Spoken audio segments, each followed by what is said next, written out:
పరిసరాల్లో పీల్చేందుకు స్వచ్ఛమైన గాలి దొరకడమే గగనంగా మారింది. పరిశ్రమలు, పోర్ట్ బెల్ట్ నుంచి విడుదలవుతున్న ధూళి కణాలు ప్రజారోగ్యానికి ముప్పుగా మారుతున్నాయి. వీటి కారణంగా శ్వాసకోశ సమస్యలు, క్యాన్సర్ తీవ్రత ఎక్కువగా ఉంటుందని వైద్యులు చెబుతున్నారు. వివిధ జిల్లాల్లో కాలుష్యం సమస్యను ఇటీవల అమరావతిలో జరిగినటువంటి కలెక్టర్ల సదస్సులో ప్రస్తావించారు. విశాఖలో శ్వాసకోశ సమస్యలు సవాలుగా మారాయి. ఇక దీంతో ఈ సమస్యకు పరిష్కారం చూపాలని స్థానికులు అధికారులను కోరుతున్నారు. విశాఖలో పెరుగుతున్న కాలుష్యంపై మా ప్రతినిధి నరసింహ మరింత సమాచారాన్ని అందిస్తారు. విశాఖపట్నంలో పారిశ్రామికీకరణ ఎంత త్వరగా అభివృద్ధి చెందుతుందో అదే తరుణంలో అంత వేగంగా కాలుష్యం కూడా త్వరితగతిన అభివృద్ధి చెందుతుందని కూడా మనం చెప్పవచ్చు. అదేవిధంగా విశాఖపట్నం పాత వన్ టౌన్ సిహార్ జంక్షన్లోని స్థానికంగా ఇక్కడ పోర్టు బెల్ట్ స్థానికంగా ఎన్నో రోజుల నుంచి, సంవత్సరాల నుంచి ఉన్నా కూడా ఇక్కడ స్థానికంగా ఉన్న వాళ్ళు కూడా ఎన్నో అవస్థలు పాలవుతున్నారు.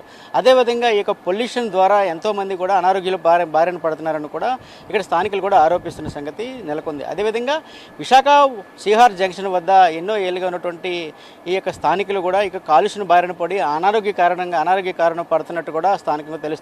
అదేవిధంగా ఎన్నో ఉద్యమాలు కూడా చేశామని, అదేవిధంగా నిరసన కార్యక్రమాలు చేపట్టినా కూడా పోర్టు నుంచి కూడా ఎంతో కాలుష్యం కూడా వెలుజిల్తున్నా కూడా స్థానిక ప్రజాప్రతినిధులు కూడా ఏమాత్రం కూడా పట్టించుకోవడం కూడా పలుమార్లు కూడా ఆరోపణలు కూడా మన వైపు ఉన్నాయి. అదేవిధంగా విశాఖ ఇప్పుడు చూస్తూనే ఉన్నాం. విశాఖ వన్ టౌన్ సిహార్ జంక్షన్ వద్ద ఎన్నో ఇళ్ళు ఉన్నటువంటి ఇక్కడ సిహార్ జంక్షన్లో ఉన్నటువంటి ఈ యొక్క బెల్ట్ ద్వారా ఎన్నో యొక్క బెల్ట్ ద్వారా ఎన్నో బొగ్గు రవాణా ఉత్పత్తి అవుతుంది. అదేవిధంగా ఇది తద్వారా దీనికి ఆనుకొని ఉన్నటువంటి ప్రజలు కూడా ఇక్కడ జీవనం సాగిస్తూ ఉంటారు. అదేవిధంగా విశాఖ పారిశ్రామిక హబ్గా ఎదుగుతున్న విశాఖలో కూడా కాలుష్యం కూడా అదే స్థాయి వెలువడుతుందని కూడా స్థానికులు కూడా ఆరోపిస్తున్నారు.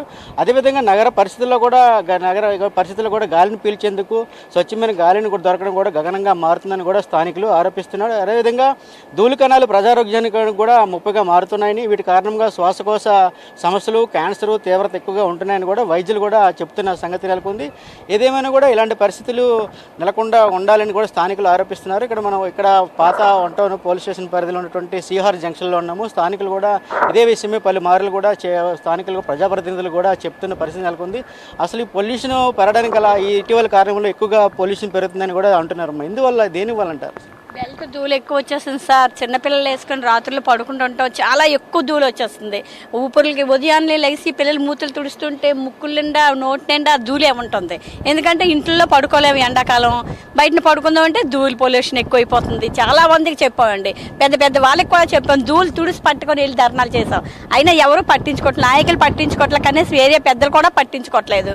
ఎందుకంటే అందరూ బతికేస్తున్నాం, మేము బతికేస్తున్నాం తప్ప ఇక్కడ ఒక మంచి చేద్దామని వాళ్ళు ఎవరు లేరు సార్. కార్పొరేటర్ గట్టి, ఎమ్మెల్యేలు గట్టి ఎవరు వచ్చినా సార్ మేము అదే మొత్తుకుంటున్నాం సార్. ఈ పొల్యూషన్ కోసం మేము ఎక్కువ చెప్తుంది. ధూళి ఎక్కువ వచ్చేస్తుంది, మేము ఉండలేకపోతున్నాం బాబు అంటే, ఉండలేకపోతే ఖాళీ చేసండి వెళ్ళిపోండి అన్నట్లు మాట్లాడుతున్నారు. అంతే, ఇంకేమీ చేయట్లేదు. మరి పొల్యూషన్ మరి ఎలా కంట్రోల్ చేస్తారో మీ వల్ల, మీ లైన్ టీవీ వల్ల మరి మీరు చేస్తారని మేము ఆశిస్తున్నాం. ఇప్పుడు చూస్తుంటే పారిశ్రామికీకరణ అభివృద్ధి చెందడం వల్ల, ఈ కర్మాగారాలు ఎక్కువ అవడం వల్ల ఈ త్వరితగతిన పొల్యూషన్ వస్తుందంటారా? సార్, ఇంతకు ముందు కంటే ఇప్పుడైతే చాలా ఎక్కువ వచ్చేస్తుంది సార్. ఇంతకుముందు మన ఎమ్మెల్యే వాసుపల్లి గణేష్ కుమార్ గారు ఉన్నప్పుడు చాలా పెద్ద గోడ కట్టించారు. దానివల్ల ఏంటంటే పొల్యూషన్ కంట్రోల్ బోర్డు మెంబర్ను కూడా ఇక్కడ మాజీ కార్పొరేటర్ గారిని వేయడం అయితే జరిగింది. అప్పుడు చాలా వరకు తగ్గింది. ఇప్పుడు ఈ గవర్నమెంట్ మారి 2 years తర్వాత చాలా హెవీగా వచ్చేస్తుంది సార్. అప్పుడు పట్టించుకున్నట్టుగా ఇప్పుడు ఎవరు పట్టించుకోవట్లేదు.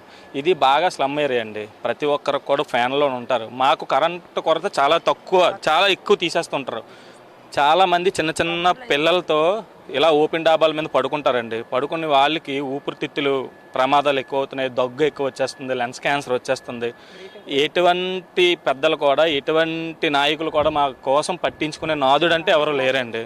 ఇంతకు ముందైనా సరే చాలామంది వచ్చి పట్టించుకునేవారు, కానీ గతంలో ఇప్పుడైతే ఎవరు పట్టించుకోవట్లేదు. మీ మీడియా వాళ్ళు ఇప్పుడేకైనా సరే కొంచెం కళ్ళు తెరుచుకొనైనా మమ్మల్ని, మా స్లమ్ ఏరియాలో ఉన్న ప్రజల కోసమైనా మీరు వచ్చారు కాబట్టి మీకు నిజంగా దండం పెట్టాలండి. మా కోసం, మా ప్రజల కోసం, మా స్లమ్ ఏరియా బతుకుతున్న చిన్న పిల్లల కోసమైనా కొంచెం దీన్ని అరికట్టేలా చూడండి సార్. కొంచెం తరచూ వైరల్ ఇన్ఫెక్షన్లు, దగ్గుతో కూడా బాధపడుతూ వైద్యులను కూడా ఈ ప్రాంతవాసులు కూడా సంప్రదిస్తున్నట్టు కూడా స్థానికులు చెప్తున్నారు. అదే విశాఖలోని ప్రభుత్వ ఛాతీ ఆసుపత్రికి సగటున రోజుకి కూడా 150 నుంచి 170 మంది రోగులు కూడా వస్తున్నట్టు కూడా వైద్యులు చెప్తున్నారు. అదేవిధంగా ప్రైవేట్ ఆసుపత్రుల్లో కూడా వస్తున్న బాధితులు కూడా 50% అస్తమా అదేవిధంగా COPDతో కూడా బాధపడుతున్న వారని కూడా తెలుస్తుంది. అదేవిధంగా అదేవిధంగా 2.5 అదేవిధంగా PM10 ధూళి కణాలను కూడా కొద్ది రోజుల పాటు పీల్చినా కూడా ఊపిరితిత్తులు క్యాన్సర్ వచ్చే కూడా రిస్క్ ఎక్కువగా ఉంటుందని కూడా అధ్యయనాలు కూడా చెప్తున్నాయి. అదేవిధంగా ధూళి కణాలే దీనికి సాధారణ ప్రధాన కారణమని కూడా అటు వైద్య పరిశోధకులు కూడా చెప్తున్నారు. అదే సాధారణంగా శీతాకాలంలోని పొగమంచు కారణంగా గాలి నాణ్యత తగ్గుతుందని కూడా, అయితే వేసవిలో కూడా ఈ పరిస్థితి నెలకొంటుందని కూడా అధ్యయనాలు చెప్తున్నాయి. అదేవిధంగా PM2.5 PM10 ధూళి కణాలు నగరంలో కాలుష్యానికి కారణమవుతున్నాయి. కొద్ది రోజులుగా గాలి నాణ్యత సూచి AQC 118 మధ్యస్థం నుంచి 156 పూర్ మధ్యలో కూడా నమోదవడం గమనార్హం. అదేవిధంగా కాలుష్య బారిన పడకుండా బయటకు వెళ్ళినప్పుడు తప్పనిసరిగా N95 మాస్కులు కూడా ధరించాలని కూడా వైద్య నిపుణులు పేర్కొంటున్నారు.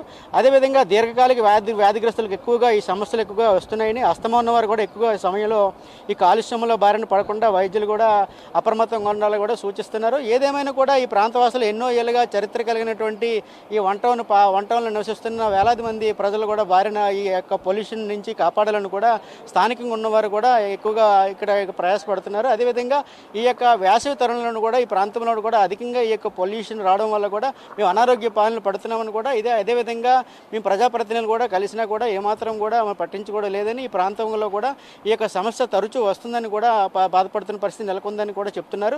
ఏదేమైనా కూడా అది ఈ యొక్క పోర్టు బెల్ట్ నుంచి వచ్చే కాలుష్యం నుంచి తమల్ని రక్షించాలని, ప్రాణాలను రక్షించాలని కూడా స్థానికులు కోరుతున్న పరిస్థితి నెలకొంది.